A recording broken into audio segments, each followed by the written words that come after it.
Olá galera, estamos aí de volta com mais uma aula no nosso canal Ribamar Biologia. Vamos continuar falando agora sobre o citoplasma. Vamos falar sobre o sistema de endomembranas, que são as organelas que contêm, que são envoltas por membrana, né? Membrana semelhante à membrana plasmática, com estrutura química semelhante, uma bicamada lipídica. Vamos voltar aqui. Olha só, o sistema de endomembranas, retículo endoplasmático rugoso, retículo endoplasmático liso, aparelho de Golgi, lisossomos, mitocôndrias, cloroplastos e peroxissomos. Vamos começar falando lá do retículo endoplasmático granular, também chamado de retículo endoplasmático rugoso. O retículo endoplasmático, ó, são de dois tipos, o liso ou agranular e o rugoso ou granular. Formam uma rede de túbulos e bolsas membranosas. Vamos olhar aqui com atenção esse esquema. Observem esse esquema aqui, ó. E aqui ao microscópio eletrônico de transmissão. Neste esquema aqui, a gente pode observar aqui, ó, essas pontinhas aqui, onde eu tô, essas bolinhas azuis aí, elas são, ou roxas, não sei, elas são ribossomos aderidos à superfície do retículo endoplasmático granular. Por isso ele tem esse nome de rugoso ou granular, porque ele possui ribossomos aderidos à sua superfície. Observe aqui, ó, aqui tirado aqui nessa foto, essa eletromicrografia, né, fotomicrografia de um microscópio eletrônico de transmissão. Aqui é o núcleo da célula, o N aqui de núcleo, olha aqui a membrana nuclear, e aqui vocês podem observar aqui, ó, isso aqui tudo é retículo endoplasmático granular. Os ribossomos estão aderidos à sua superfície. Um fato interessante que eu posso falar aqui é que estes ribossomos aderidos à superfície aqui, eles vão produzir proteínas que serão exportadas das células. Serão exportadas da célula. Ela vai passar pelo aparelho de Golgi, onde vai receber a sua preparação final lá, ficar dentro de vesículas para ser secretada pela célula.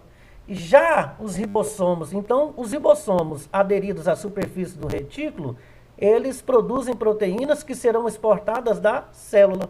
Já esses ribossomos, igual a gente aponta aqui com a seta, ó, que estão livres no citoplasma, eles irão sintetizar proteínas que serão utilizadas pela própria célula.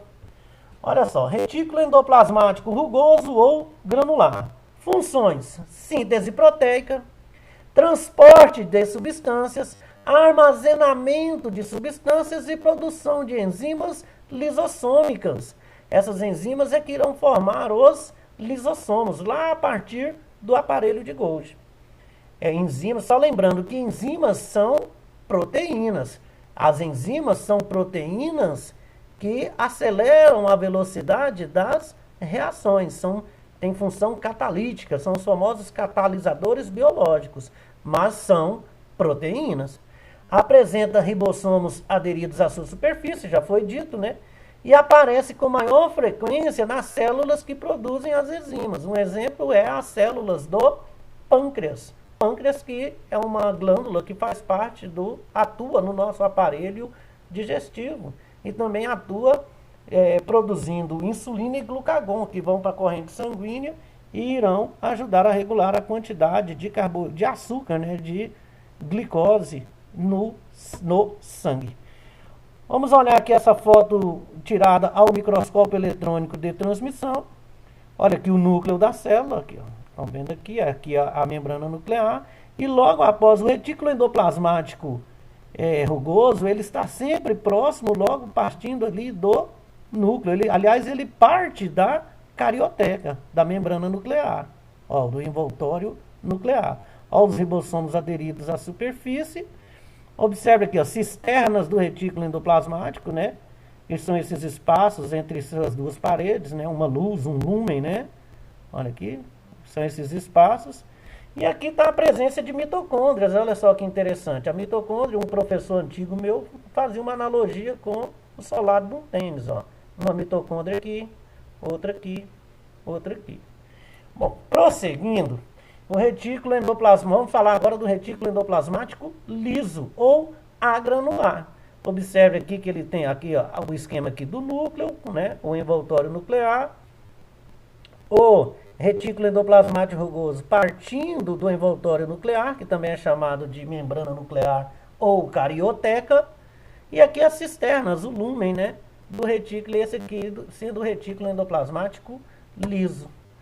Funções do retículo endoplasmático liso: armazenamento de substâncias, transporte e distribuição de substâncias, detoxificação, olha só que interessante, detoxificação, a metabolização de fármacos e outras substâncias como drogas. Quer dizer, ele metaboliza drogas e álcool, o álcool. Tanto é que as células no fígado, né, nos hepatócitos das células do fígado, são encontradas grandes quantidades de retículo endoplasmático liso. Síntese de esteroides e lipídios. Esteroides são lipídios de natureza hormonal, né? Os hormônios sexuais, por exemplo, né? Como testosterona, progesterona e estrógenos, né? E formação do aparelho de Golgi, né? Ele atua na formação do aparelho de Golgi, ou pode ser chamado também de complexo de Golgi ou complexo golgiense. Estabelece contato direto com a membrana plasmática e também com a carioteca, o envoltório nuclear. São encontrados em grandes quantidades nas células do fígado, como a gente já havia dito, e também nas células das gônadas sexuais. Aqui, uma foto tirada aqui ao microscópio eletrônico. Olha só aqui. Várias vesículas, né? Isso aqui tudo retículo endoplasmático liso, rico aqui em retículo endoplasmático liso. E agora vamos partir para o aparelho de Golgi, também chamado de complexo de Golgi ou complexo golgiense. Vamos observar aqui primeiro nesse esquema aqui, ó. Vamos aqui. É constituído por bolsas membranosas achatadas e empilhadas. Olha só. Bolsas membranosas, olha aqui, elas estão achatadas e empilhadas. Olha aqui no microscópio eletrônico de varredura. Olha que interessante. Ó, achatadas e empilhadas. Observe que ele também tem duas faces. A face, aonde aqui ele tem a concavidade, ou a parte côncava, é chamada de face trans. E aqui é a face cis, que é a face convexa. Olha só, fusão de vesículas oriundas do retículo endoplasmático. São vesículas que o retículo endoplasmático, ao produzir enzimas e proteínas, envia aqui para a face cis. Ele vai atravessar a face cis, olha aqui e aqui, e formar novas vesículas. Aqui vai haver uma espécie de preparação destas proteínas produzidas e enzimas produzidas pelo retículo endoplasmático granular.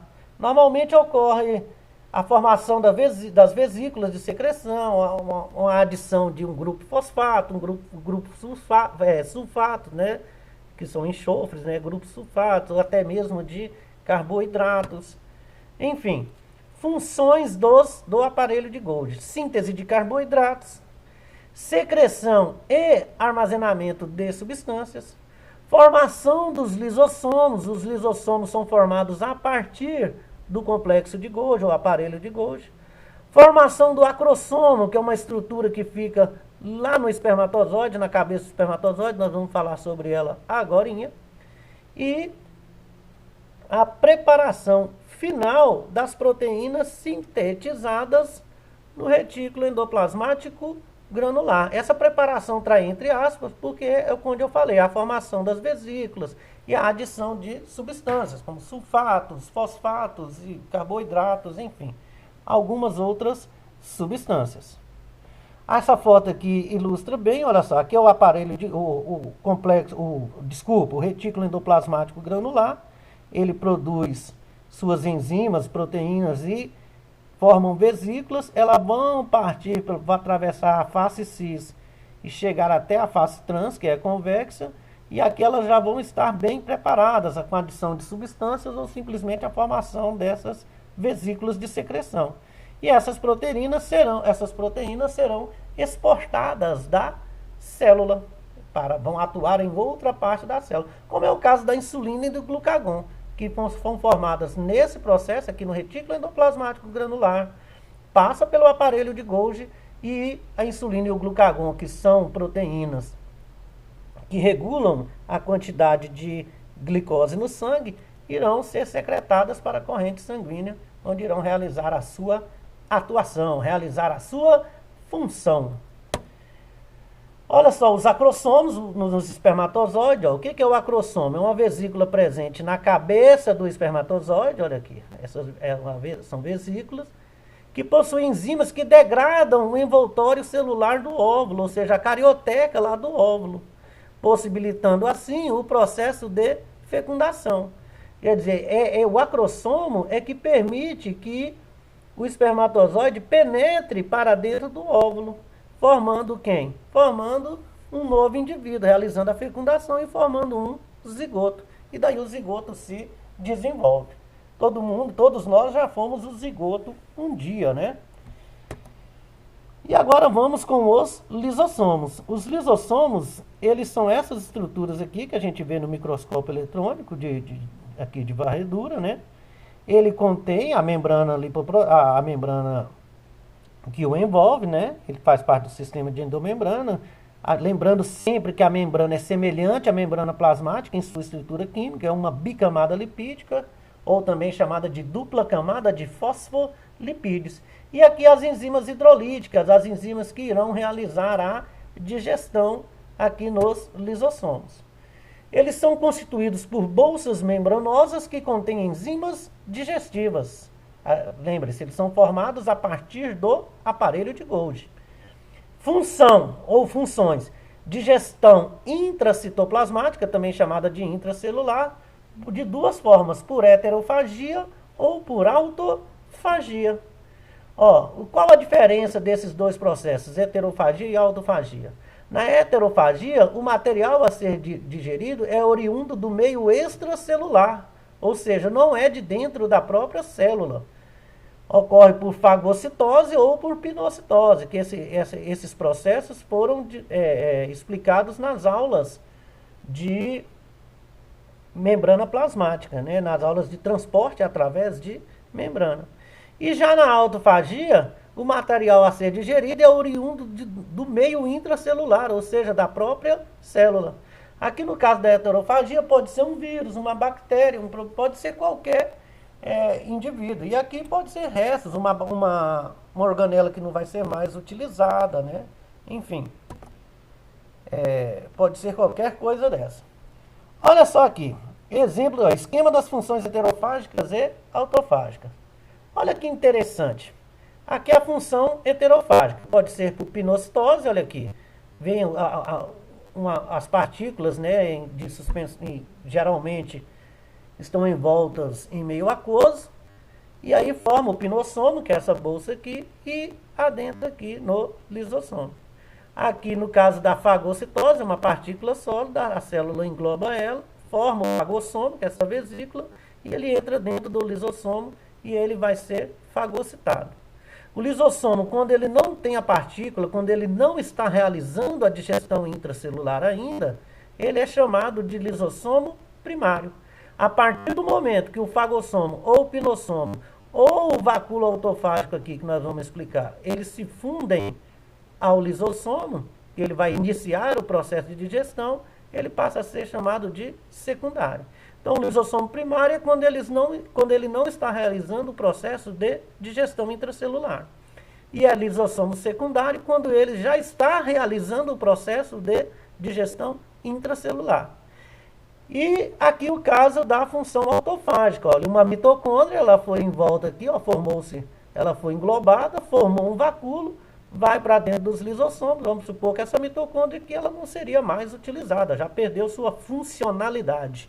E aí ela vai aqui para dentro do lisossomo e ele passa a se chamar lisossomo secundário.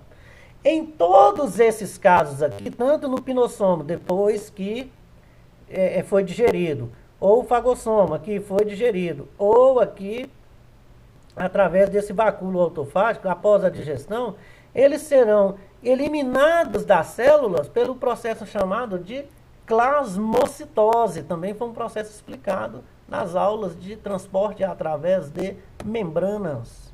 Olha só a heterofagia. A fagocitose que ocorre, né, que é o englobamento da partícula, que englobou, é a fagocitose. A célula forma um pseudópode aqui, né, formando a fagocitose. Em 2, a formação do fagossomo, que são essas bolsas, são essa bolsa membranosa aqui, também pode ser aqui no caso do pinossomo. Formação do vacúolo digestivo, né, que são o fagossomo mais os lisossomos primários. Formação dos vacúolos residuais, serão vacúolos que depois de digerido, né, os seus restos metabólicos serão digeridos e exportados da célula, eliminados da célula, né, através do processo chamado de plasmocitose. A autofagia também, o lisossomo primário engloba o orgânulo, no caso aqui da mitocôndria, como a gente viu aqui. Formação do vacúolo residual, que são os resíduos que serão eliminados da célula através de plasmocitose. Os lisossomos, só de novo aqui, essa explicação já foi dada, mas quando eles são primários e secundários. Primários quando eles ainda não se fundiram com o material a ser digerido, ou seja, não iniciaram o processo de digestão. Quando eles iniciam o processo de digestão, eles são chamados de lisossomos secundários. É quando já ocorreu a fusão com o material a ser digerido. Autólise. Olha que interessante. Autólise. Este processo se dá quando os lisossomos rompem-se e liberam suas enzimas digestivas, digerindo assim quem? A célula inteira. Olha só, o lisossomo está lá dentro da célula. Se a sua membrana se rompe, estas enzimas que vão digerir tudo que tiver dentro da célula. Esse processo é chamado de apoptose. Alguns livros, como os principais livros que a gente estuda biologia celular na universidade, quem for fazer biológica vai estudar, igual o Alberts e o Leninger, né, que é um livro de bioquímica, mas muito utilizado também. E tem um livro pequenininho, que bom, chamado Junqueira, que ele chama isso aqui, inclusive, entre aspas, eu lembro de uma edição, ele chamando de suicídio celular. Esse caso aqui acontece muito na formação de células cancerígenas, né? O que é o câncer? O câncer é um tumor, e o tumor mais nada é do que um aglomerado de células, quando as células se dividem de forma descontrolada e acelerada. Elas se acumulam, né, aquele aglomerado de células, formando o que a gente chama de tumor. E a célula tem vários mecanismos para se defender até que ela não vire, né, não se transforme em uma célula oncogênica ou cancerígena. E o último processo, dentre os vários processos de defesa, quando está a apoptose, que é a morte celular programada. A célula vê que não vai conseguir romper aquela reprodução desenfreada, aquela duplicação, e ela programa a sua própria morte através do quê? Da autólise, os lisossomos digerindo toda a célula. O exemplo aqui na defesa, né, para que a célula não se transforme em um tumor, é um exemplo bom. E o outro exemplo é a regressão da cauda do girino durante a metamorfose, quando ele vai virar um sapo, né? Lembrando que os anfíbios, os sapos, eles nascem na água, vivem um tempo na água, entre 2 a 3 meses, né? São os girinos. As suas nadadeiras se transformam em pernas e a sua cauda é digerida também por autólise. Pode ver que sapo não tem rabo, não tem cauda. Bom, agora vamos falar aqui dos peroxissomos. Os peroxissomos, olha aqui, também são circundados por membrana. Ele é formado aqui dentro dele, tem enzimas e uma enzima especial chamada de catalase, que degrada água oxigenada. Observe aqui, ó, os peroxissomos aqui, ó, aparelho de Golgi, né? E aqui os peroxissomos, aqui as estruturas da célula. Vamos lá. Organelas membranosas que contêm enzima catalase. Função: degradação da água oxigenada. Degradação do H2O2. Vamos pegar aqui. Olha só. H2O2. Aqui são os reagentes e aqui o produto da reação química. Olha só. Formando água mais gás oxigênio. Aqui, observe aqui, ó, que tem 2, para a equação estar balanceada corretamente, deveria ser um 2 aqui, ó, 2 vezes 2, 4, aqui também tem 4 hidrogênio de K.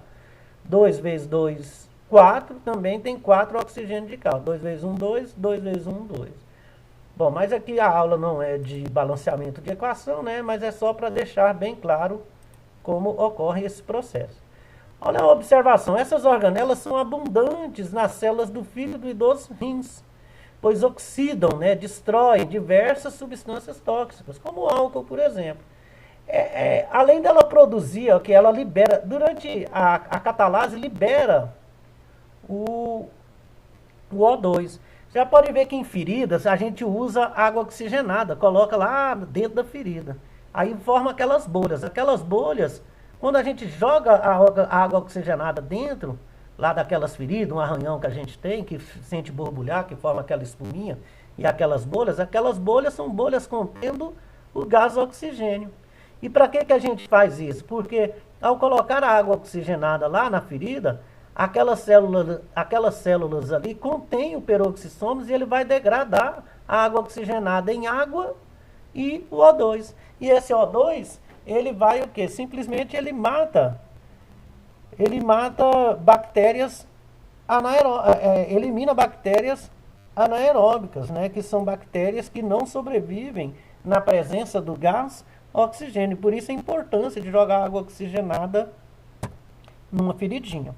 Mais uma foto aqui, ó, tirada ao microscópio eletrônico, contendo peroxissomos, né? E a gente vai continuar posteriormente para finalizar o citoplasma falando aqui sobre as mitocôndrias. Mas por enquanto a gente termina por aqui. Eu agradeço desde já a atenção de todos que participaram da aula. Se você gostou, dê o seu like, compartilhe com os amigos. Se não for inscrito, se inscreva no canal Ribamar Biologia. E até a próxima aula.